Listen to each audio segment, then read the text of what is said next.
Knockout Legends in the building. Like, comment, and subscribe. Now, I just watched the Adam Azim Vs O'Hara Davis press conference, and I have to admit it was funny. Now, I did a video on O'Hara Davis for his last fight, and obviously he got knocked out brutally, and he got made fun of by a lot of the media and a lot of the public, because the guy was an older guy that knocked him out, and a lot of people didn't expect that to happen.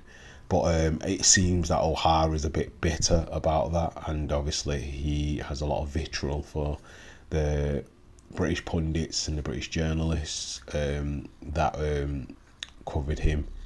And I'd say rightly so. You know, you feel how you feel, and it seems that he's actually giving a few truths to Ben Shalom, because he said to Ben Shalom that he should never have took this fight, he should never have made this fight, because basically it's a lose-lose fight, because if Adam Azim wins, then he's supposed to win against O'Hara Davis. If he loses, then, well, he should never have lost to O'Hara Davis. He's supposed to be better than O'Hara Davis. But the thing is what's funny is they gave O'Hara Davis his props and said he's a big name. Now, I've never really got the impression that he was a big name, only due to the fact that when he was winning, when he was in Matchroom, yeah.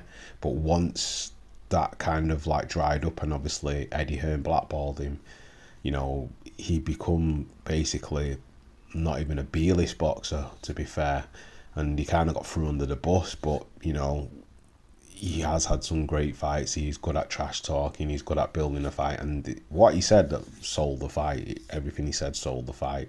You know, mentioning Shane McGuigan about him being two-faced and saying, you know, he's chatting to him and then he's heard that he's talking crap about him and he's brought a book for him. That was funny. That was funny. It just made me laugh. But, hey, hats off to him. You can't blame him if, you know, people are being bad mind and two-faced, and why can't you say that, you know? And then people are crying, you know, like about his behaviour, but he to be honest, he was respectful. He didn't say anything bad about Adam or his team. He's only Shane, because Shane's had a few words against him, a few words about him, so obviously he's just getting his own back. And then obviously Ben Shalom piped up and said, oh, you know, you were going on about Harlem Eubank should have fought Adam Azim instead. That would have been a better fight because he's a bigger name, which I agree is actually a bigger name, and it's a bit better fight probably for the profile for both fighters. But he said that Harlem Eubank didn't want to fight Adam Azim. Probably knew he'd get beaten. But one thing you can't blame O'Hara Davis is and say he's ever going to shirk a challenge. He took the fight. And the only thing that he complained about was having to get up early to do his run to come to the press conference. That's all. So for a quick replacement, you can't really blame him. And Ben actually had to give him his credit and said he was a big name. Harlem wouldn't take the fight, and that's why he's there. So, you know, even though he was having a go at Ben Shalom, he still gave him his props. So without inadvertently realising it, O'Hara Davis sold the fight. Now, Adam Azim kind of was a bit gutted that O'Hara was saying what he's saying, but rightly so, it's his team. But, you know, they're the friends at the end of the day, which I didn't really know, but it's interesting. So he says after the fight, they'll probably go and get some Indian food, and then they can go back to being friends. But before the fight, obviously, once the fight's on, they're not going to be friends. So yeah, it should be a good fight. It should be interesting.